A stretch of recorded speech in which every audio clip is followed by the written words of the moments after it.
I'm Robert Chitham. I'm a retired architect and churchwarden of the Church of St Michael and All Angels, Croft, which is unusual in that it is in the grounds of and adjacent to Croft Castle, owned and managed by the National Trust.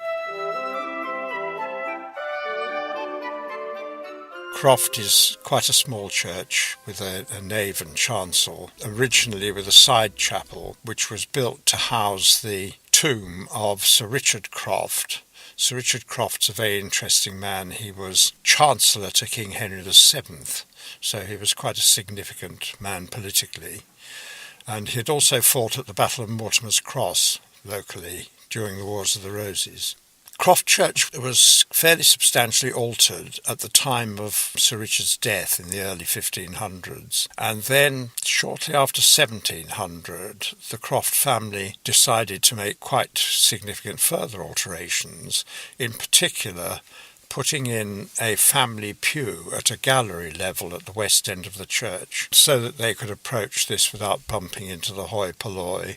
They built a baroque doorway at the northwest corner of the church and then surmounted the west end with a tower with an OG-shaped lead cupola, a very attractive baroque tower effectively.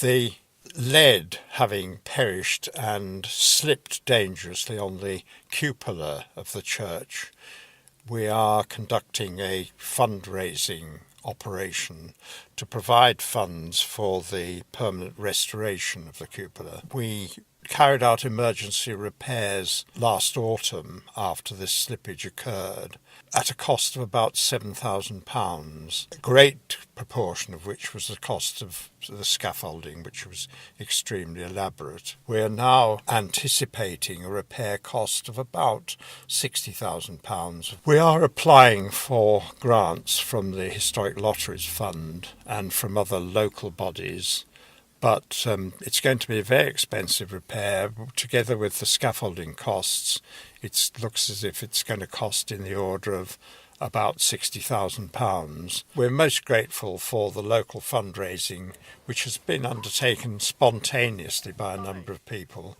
particularly, among other things, for the opening of the garden at Highwood by the Munros, and which is obviously very well attended. I'm not sure whether that sort of excitement, pent-up excitement, isn't it?